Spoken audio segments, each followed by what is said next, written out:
मित्रों, स्वागत है आप सभी का आपके अपने ही पसंदीदा YouTube चैनल मैथ रीजनिंग गुरु में। जी हाँ मित्रों, मैं मैथ रीजनिंग गुरु आप सभी का पुनः अभिनंदन और स्वागत करता हूँ आपके अपने ही पसंदीदा YouTube चैनल मैथ रीजनिंग गुरु। जी हाँ मित्रों, जैसा कि आप सभी लोग जानते हैं कि हमारी रेलवे की NTPC की श्रृंखला जो है आरंभ हो चुकी है और उसके लिए आपको महत्वपूर्ण प्रश्नों की श्रृंखला पर डे रेगुलर मिल रही है। तो उसी को कंटिन्यू करते हुए मित्रों, ये हमारी जो क्लास है वो आपकी 3rd क्लास है।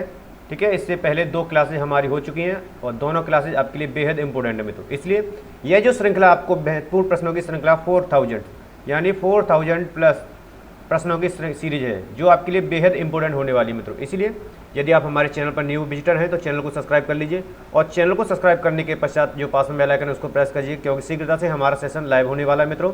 और यह सेशन आपके लिए बेहद इंपॉर्टेंट और आपको बेहद पसंद आएगा, ऐसी हमारी उम्मीद है मित्रों। तो चलिए अपने सेशन को आरंभ करते हैं। तो हमारा पहला ही क्वेश्चन आता है आपके सामने। प्रश्न में क्या दिया हुआ है, ठीक है, हमें रीड करना है कि प्रश्न में आखिरकार दिया क्या है। तो देख, एक कक्षा में 60 छात्र हैं, जिनमें उनमें से 35 छात्र गणित में पढ़ते हैं, 20 छात्र गणित एवं रसायन दोनों में पढ़ते हैं। ठीक है, केवल रसायन विज्ञान में पढ़ने वाले छात्रों की संख्या होगी। ठीक है, तो देख पा रहे हैं आप किस तरह के प्रश्न आपके RRB NTPC में पूछे गए मित्रों, क्योंकि आप सभी की ढेर सारी कमेंट्स थी और डिमांड थी कि सर आप जो ईयर्स के प्रश्न आए उनको कराइए मित्रों। तो ये सभी आप सभी के जितने सुझाव आते हैं उन पर अमल किया जाता है मित्रों, इसलिए महत्वपूर्ण प्रश्न है। तो देखिए, प्रश्न को हमने पढ़ लिया, समझ भी गए कि यानी कुल छात्र कितने हैं आपके। तो यहाँ देखिए कुल छात्र, यहाँ तो कुल छात्र कितने हैं आप जान पा रहे हैं कि कुल छात्र जो क्लासरूम है उसमें 60 छात्र हैं, जिसमें से 35 आपके गणित के हैं। किसके हैं भाई? 35 गणित के हैं और आपके यानी 20 गणित प्लस रसायन, गणित प्लस रसायन दोनों के। ठीक है, यानी 60 जो हमारे विद्यार्थी हैं क्लास में, उसमें से 35 आपके गणित अध्ययन करते हैं और 20 जो हैं जो गणित और रसायन दोनों अध्ययन करते हैं। यानी 20 कितने अध्ययन करते हैं? गणित और रसायन, और 35 गणित अध्ययन करते हैं। ठीक है, तो ओनली सिर्फ यानी सिर्फ या हम कहें केवल, यहाँ से निकालेंगे केवल गणित पढ़ने वाले छात्र। यानी अगर केवल गणित पढ़ने वाले छात्रों की हम बात करें, गणित पढ़ने वाले छात्र, ठीक है, तो क्या करेंगे आप? तो देखिए गणित पढ़ने वाले छात्रों के लिए देखो, गणित आपके पढ़ रहे हैं 35, लेकिन उसमें के बाद भी इस छात्रों में से 20 छात्र ऐसे हैं जो गणित और रसायन दोनों पढ़ रहे हैं। ठीक है, तो हम क्या कर देंगे? 35 माइनस के 20 कर देंगे, जिससे हमें गणित कुल पढ़ने वाले छात्रों की संख्या आपको मिल जाएगी। ठीक है, तो माइनस करेंगे तो यहाँ से आपको कितना मिलेगा? 15 आपको प्राप्त हो जाएगा। ठीक है, कितना मिलेगा? 15 आपको प्राप्त हो जाएगा। और प्रश्न में पूछा गया है कि केवल रसायन पढ़ने वाले छात्रों की। तो देखिए यहाँ से केवल, जब देखो ये बेसिक तरीके से करा रहा हूँ, ट्रिक के माध्यम से भी मैं करा हूँ। केवल रसायन, केवल जब रसायन पढ़ने वाले छात्रों की बात होगी तो केवल रसायन के लिए आपके कुल विद्यार्थी कितने थे? 60 थे। ठीक है, जिनमें से आपके 15 जो हैं गणित पढ़ते हैं और बाकी जो 20 हैं वो गणित और रसायन दोनों पढ़ते हैं। ठीक है, तो यहाँ पर केवल रसायन, तो इन दोनों को इनसे लेस कर देंगे। ठीक है, तो हमारा कितना आंसर आ जाएगा? 25। यानी केवल रसायन विज्ञान पढ़ने वाले छात्रों की संख्या 25। तो यहाँ पर ऑप्शन आपका कौन सा हो जाएगा? सी ऑप्शन बिल्कुल करेक्ट हो गया, यानी ऑप्शन सी बिल्कुल से करेक्ट हो जाएगा मित्रों। इस तरह आप इसको बेहतर तरीके से कर पाएंगे। ठीक है, उम्मीद करता हूँ आप इसको बेहतर तरीके से समझ पाए होंगे। चलिए बढ़ते हैं हम अगले प्रश्न की ओर। तो देखिए नेक्स्ट प्रश्न हमारा आ चुका है। चलिए प्रश्न को रीड करेंगे अच्छे तरीके से। तो देखिए, एक प्रतियोगिता में, कोई प्रतियोगिता हुई है, उसमें 5 बच्चे भाग लेते हैं। प्रत्येक बच्चा एक दूसरे के साथ खेलता है। ठीक है, प्रत्येक बच्चा जो है एक दूसरे के साथ खेलता है। तो कितने खेल खेले गए? ठीक है, प्रश्न काफ़ी इजी है, आप देखने से समझ चुके होंगे। तो देखिए इस तरह में हम क्या करेंगे, तो इसमें हम ट्रिक का यूज करेंगे। ठीक है, हमारी ट्रिक क्या कहती है? तो कितने बच्चे खेले थे, भाग कितने बच्चों ने लिया था? 5 बच्चे भाग लेते हैं। तो 5 मल्टीप्लाई, प्रत्येक बच्चा एक दूसरे के साथ खेलता है, यानी उससे एक कम। ठीक है, उससे एक कम अपॉन 2। ठीक है, तो इसे काट देंगे 2 बार, यानी कुल खेल कितने खेले हुए? 10। कुल खेल कितने खेले हुए हैं? 10। ठीक है, तो यहाँ पर ऑप्शन में 10 हो जाएगा। यदि आपको यह ट्रिक याद नहीं है तो देखिए फॉर्मूला होता है खेलों की संख्या।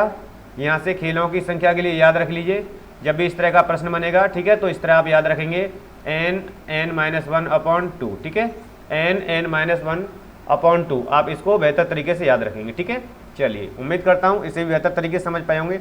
और प्रश्न देखिए कई बार आपके एग्जाम्स में बने हैं प्रश्न। ठीक है, तो सभी महत्वपूर्ण प्रश्न आपके लिए।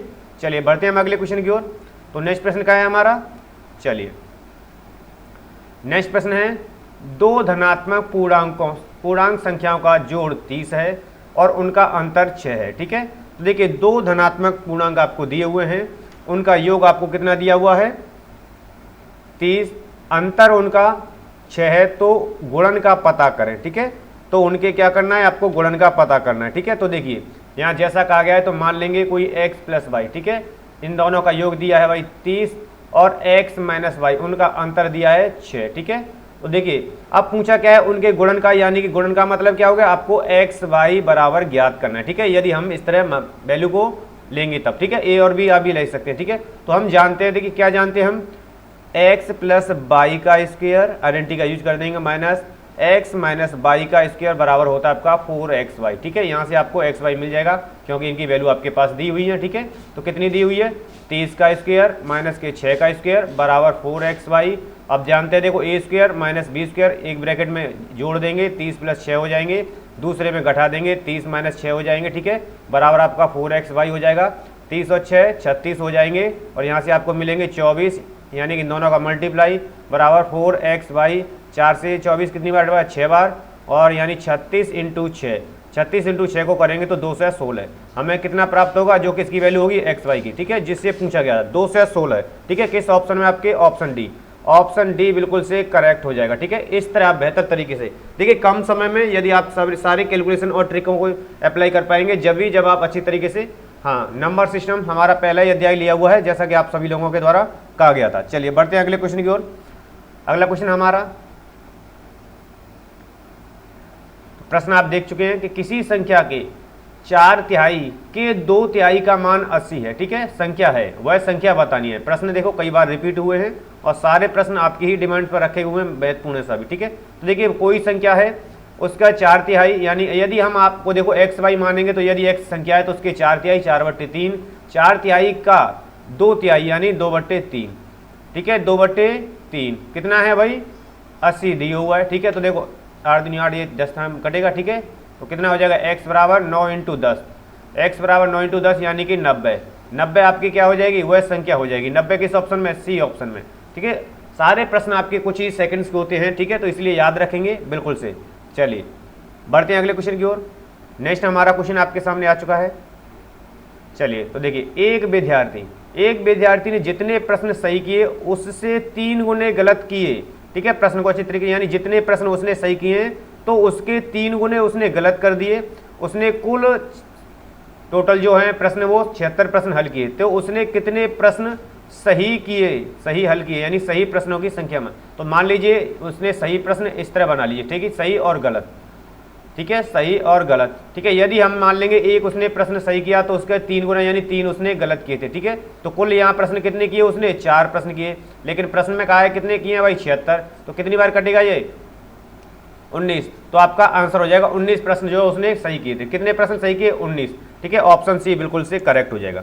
ऑप्शन सी बिल्कुल से आपका करेक्ट हो जाएगा। ठीक है, चलिए बढ़ते हैं हम अगले क्वेश्चन की ओर।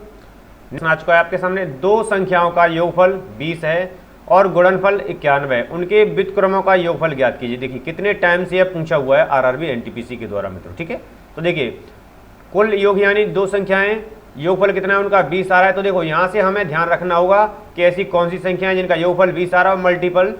ठीक है, तो इसके फैक्टर करके आप निकाल सकते हैं इस तरह। यदि आपकी कैलकुलेशन बेहतर है तो 13 इंटू 7 आप समझ चुके होंगे, 13 7 91 हो रहा है। ठीक है, और एडिशन करने पर यानी योग करने पर इनका कितना आ रहा है, 91। योग करने पर 20 आर मिल रहा है आपको। ठीक है, गुणा करने पर आपको 91 मिल रहा है। ठीक है, तो हम यहाँ से चीज़ें क्लियर होती चुकी हैं। अब उनके व्युत्क्रम का योगफल ज्ञात कीजिए। या तो देखिए आप क्या करोगे, 1/13 प्लस 1/7 करोगे। ठीक है, तो यहाँ से करोगे 91, तो 7 प्लस के 13 यानी कि 20/91। ठीक है, आपका आंसर आपको मिल जाएगा। या फिर आप यहीं से इसको सीधे कर सकते हैं। ठीक है, कि इन दोनों का क्या आ रहा है, गुणनफल कितना है, तो गुणनफल हमेशा नीचे आएगा। ठीक है, जब भी व्युत्क्रम पूछा जाएगा, और इन दोनों को हम ऐड कर देंगे, 13 7 20/91 मात्र कुछ सेकंड में। ठीक है, यदि आपको याद है तो आपका ऑप्शन कौन सा हो जाएगा सही, 20/91, यानी कि ऑप्शन बी बिल्कुल से करेक्ट हो जाएगा। ठीक है, चलिए उम्मीद करता हूँ बेहतर तरीके से इसको समझ पाए होंगे। अगले क्वेश्चन की ओर चलिए। नेक्स्ट हमारा क्वेश्चन आ चुका है। चलिए तो प्रश्न को रीड करेंगे अच्छे तरीके से। आपका 7 सामने आ चुका है। यदि किसी संख्या को 133 से विभाजित किया जाता है तो शेष 21 बचता है। ठीक है, कोई संख्या है, यदि उसको 133 से विभाजित किया जा रहा है तो शेषफल आपका 21 बच रहा है। तो यदि उसी संख्या को 19 से विभाजित किया जाएगा तो शेष कितना बचेगा, यानी कोई भी संख्या मान लेंगे आप x मान के करेंगे तो काफ़ी लेंथी हो जाएगा। तो यहाँ पर देखिए ये 19 कितनी टाइम यानी इससे विभाजित हो रहा है भाई, ठीक है। तो हमें करना क्या, तो यही देखना होता है। उसके पश्चात क्या करेंगे, 21 में 19 का विभाजित कर देंगे यानी भाग दे देंगे, ठीक है। तो कितना रिमाइंडर बचेगा आपका, रिमाइंडर यानी कि रिमाइंडर आपका बचेगा 2, ठीक है। तो शेष पूछा गया है इसलिए भागफल 1 आएगा, शेषफल आप पूछा गया तो शेषफल आप बता पाएंगे 2, यानी ऑप्शन बी बिल्कुल से करेक्ट हो जाएगा, ठीक है। सीधे तरीके से ट्रिक के माध्यम से भी करेंगे और बेसिक तरीके से करेंगे तो ये काफ़ी लेंथी हो जाएगा मित्रों, ठीक है। और कितने टाइम से आपके आरआरबी एनटीपीसी में पूछा गया है मित्रों। चलिए बढ़ते हैं अगले क्वेश्चन की ओर। नेक्स्ट क्वेश्चन हमारा प्रश्न आपके सामने आ चुका है। तो देखिए 3 संख्याओं का योग 140 है। पहली संख्या दूसरी संख्या की दोगुनी, तीसरी संख्या की चौगुनी है, ठीक है। सबसे बड़ी संख्या होगी। प्रश्न आप समझ चुके हैं, ठीक है। यदि एक्स वाई के रूप में करेंगे तो यानी कितनी संख्याएं, 3 संख्याएं, जिसमें आप फर्स्ट लिख लीजिए, यहाँ सेकंड लिख लीजिए, यहाँ थर्ड लिख लीजिए, ठीक है। यदि आप एक्स वाई करेंगे, ठीक है, तो थर्ड आपकी एक्स हो जाएगी, इसका दोगुनी क्या है आपकी ये 2 है, सेकंड संख्या 2x हो जाएगी, और ये जो पहली संख्या है उसकी क्या है 4 गुनी हो जाएगी, ठीक है, जैसा कि प्रश्न में दिया हुआ है मित्रों, ठीक है। समझ चुके हैं। चलिए चीजें क्लियर हो चुकी हैं। चलिए तो देखिए इन सभी का योग दिया हुआ है तो आप ऐड कर दीजिए, 4 और 2 6 और 1 7, 7x बराबर दिया 140 के, तो यहाँ से x की वैल्यू आपको 20 मिल जाएगी, यानी x बराबर 20। पूछा गया सबसे बड़ी संख्या 4x, ठीक है। तो क्या करेंगे 4 × 20 बराबर 80, ठीक है, आपको आंसर मिल जाएगा, ठीक है। तो 80 ऑप्शन कौन सा है आपका, ऑप्शन डी बिल्कुल करेक्ट हो जाएगा, ठीक है। इस तरह हम इसको सॉल्व करेंगे, ठीक है। चीज़ें क्लियर होती जा रही हैं। चलिए बढ़े अगले क्वेश्चन की ओर। तो नेक्स्ट क्वेश्चन हमारा आ चुका है। नेक्स्ट क्वेश्चन हमारा क्या है कि दो संख्याओं के वर्गों का योग 80 दिया हुआ है, यानी 2 संख्याएं उनके वर्गों का योग 80 है, और संख्याओं के अंतर का वर्ग 36 है, तो इन संख्याओं का गुणनफल होगा, ठीक है। यदि देखिए बेसिक तरीका मैं आपको क्लियर कर देता हूं, ठीक है। यानी ये कह रहा है कि x² + y² = आपका 80 दिया है, यानी 2 संख्याओं के यदि संख्या x और y मानते हैं तब, ठीक है। और संख्या के अंतर का वर्ग यानी x - y का स्क्वायर बराबर दिया है 36, ठीक है। तो ये आप 1 मानेंगे, इसको सेकंड मानेंगे, तो इस तरह आपका ये काफ़ी लेंथी हो जाएगा, ठीक है। तो यहाँ पर आपका ये क्वेश्चन काफ़ी लेंथी हो जाएगा, लेकिन इसके लिए हमें ट्रिक का यूज करेंगे, ठीक है। ट्रिक का यूज करेंगे। यहाँ ट्रिक क्या कहती है कि संख्याओं के वर्गों का योग, ठीक है, वर्गों का योग, संख्याओं के वर्गों का योग माइनस संख्याओं के अंतर का वर्ग, ठीक है। संख्याओं के अंतर का वर्ग ये आपका हो चुका है कंप्लीट अपॉन 2, ठीक है। संख्याओं के वर्गों का योग कितना है आपका 80, ठीक है, और अंतर कितना है, योग कितना है 36/2, तो आप जान पा रहे हैं कितना आपका 44/2, यानी कि संख्या आपकी 22 हो जाएगी, ठीक है। आपको 22 मिल जाएगा। ट्रिक के माध्यम से आप बेहतर तरीके से सॉल्व कर पाएंगे। अदरवाइज आपको क्या करना होगा, इसका फॉर्मूला ओपन करना होगा, फिर इसका ओपन करना होगा, और समीकरण 1 व 2 से आपका काफ़ी टाइम वेस्ट हो जाएगा, ठीक है। तो इस ट्रिक को याद रखेंगे, जब भी इस तरह का प्रश्न दिया हुआ है तो संख्याओं के वर्गों का योग माइनस संख्याओं के अंतर के वर्गों का योग कर देंगे आप, उसका 2 से डिवाइड दे देंगे, ठीक है। तो चीज़ें क्लियर होती जा रही हैं। चलिए बढ़ते हैं अगले क्वेश्चन की ओर। नेक्स्ट क्वेश्चन हमारा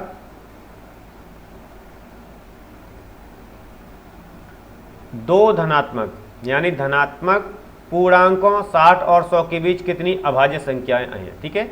यानी यहाँ से आपको देखिए कुछ चीज़ें याद रखनी होंगी।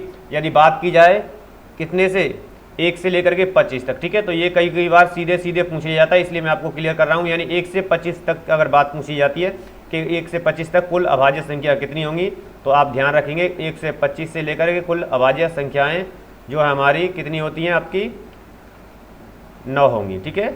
1 से 25 तक के लेकर के अभाज्य संख्या जब भी पूछी जाएंगी तो आपका जवाब 9 होना चाहिए। वहीं पर हम 1 से 50 तक की बात करेंगे, ठीक है। तो ये चीज़ें आप ध्यान रखिए, 1 से 50 तक की ये बीच की संख्या कितनी आएंगी, आपकी 15 होंगी, ठीक है। और जब 1 से 75 तक की पूछी जाएगी, ठीक है, तो ये सारी चीज़ें याद रखेंगे आप। तो 1 से 75 तक की बात की जाएगी तो अभाज्य संख्याओं की योग कितना होगा, कुल अभाज्य संख्या 21 होंगी। इसी प्रकार यदि 1 से 100 तक पूछी जाएंगी तो आप जानते हैं कि हम अभाज्य संख्याओं की योग कितना होगा, 25 होगा, ठीक है। तो यहाँ पर अब चीज़ें क्लियर होती जा रही हैं, ठीक है। देखो 1 से पहले क्या करेंगे, या तो आप सीधे इस तरह निकालिए 1 से 50 तक की संख्या कितनी है भाई, 15 अभाज्य संख्या, ठीक है। तो यहाँ से 60, फिर यहाँ से लेंगे 50 से 60 के बीच में, तो 2 संख्या इसके बीच में आएंगी तो ये कितनी मिल जाएंगी 2, यानी कुल संख्या कितनी होगी 17। ठीक है, कुल संख्या कितनी होगी हमारी 17 मिल गई हमें।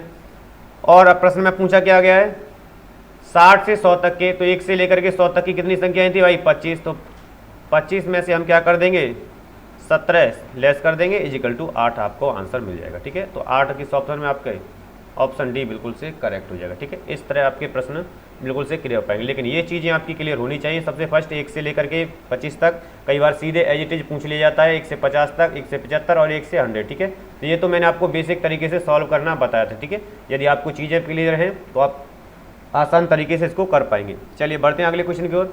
तो नेक्स्ट क्वेश्चन हमारा, तो नेक्स्ट क्वेश्चन क्या है, कौन सी संख्या 4 से पूरी तरह विभाज्य है। ठीक है, तो यहाँ पर विभाज्यता का नियम काम करेगा। तो देखिए 4 से विभाज्यता का नियम क्या होता है, अंतिम 2 अंक, अंतिम 2 अंक, कोई भी संख्या दी है उसके अंतिम 2 अंक हम देखेंगे, यदि अंतिम 2 अंक यदि दोनों शून्य हैं या आपके 4 से विभाजित है। ठीक है, या 2 शून्य है या 4 से विभाजित है। ठीक है, 4 से क्या है विभाजित, तो ये याद रखेंगे। तो देखिए 4 से विभाजित कौन है, 4 ये नहीं होगा, 4 से विभाजित, हाँ ये हो गया। ठीक है, तो इसको और को चेक करते हैं, तो ये भी नहीं है, 4 से विभाजित ये भी नहीं है। ठीक है, तो हाँ बिल्कुल से ऑप्शन बी बिल्कुल करेक्ट हो जाएगा। ठीक है, तो ये हमारे विभाज्यता के नियम के आधार पर है। मात्र कुछ सेकंड में देखिए आप देख पा रहे हैं 2018 में ही पूछा गया है प्रश्न, बेहद इंपॉर्टेंट है सारे प्रश्न। बढ़ते हैं अगले क्वेश्चन की ओर। चलिए हमारा अगला क्वेश्चन आ चुका है, सारे प्रश्न आपके लिए बेहद इंपॉर्टेंट है। तो नेक्स्ट प्रश्न हमारा क्या है कि यदि 1 की पावर 3, 2 की पावर 3 और 3 की पावर 3 डैश डैश श्रेणी दी हुई है, 10 की पावर 3 बराबर दिया हुआ ये वैल्यू दी है, 3025 दिया हुआ। ठीक है, तो 2 की पावर 3, 4 की पावर 3, 6 की पावर 3 और इसी तरह 20 की पावर 3 यानी 20 क्यू बराबर प्रश्न में पूछा गया। ठीक है, तो यहाँ पर आप देख पा रहे हैं कि हमें क्या वैल्यू दी है। तो देखिए हमें दी है पहले 1 क्यू प्लस 2 क्यू प्लस के 3 क्यू, तो यहाँ से जब जाएंगे तो हाँ जो 10वां पद है 10 का क्यू बराबर यानी इसकी वैल्यू 3000 हमको 25 दी है।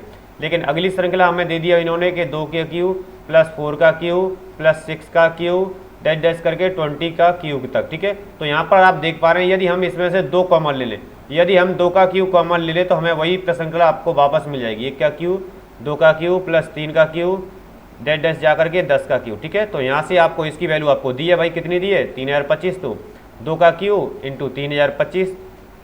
ठीक है, 2 का क्यू कितना होता है 8 इंटू 3025। ठीक है, तो मल्टीप्लाई कर देंगे, इस तरह आपका आंसर आपको मिल जाएगा 24,200 से। ठीक है, आपका आंसर हो जाएगा 24,200 से, किस में है ऑप्शन डी में, ऑप्शन डी में 24,200 से आपको आंसर मिल चुका है मित्रों। तो उम्मीद करता हूं मित्रों हमारे द्वारा आपको महत्वपूर्ण प्रश्नों की यह श्रृंखला जो प्रोवाइड की गई है वो काफ़ी पसंद आई होगी। यदि वीडियो पसंद आई तो मोर देन लाइक और शेयर करेंगे मित्रों। मिलते हैं नेक्स्ट वीडियो में, तब तक के लिए मित्रों नमस्कार है, धन्यवाद है आप सभी का।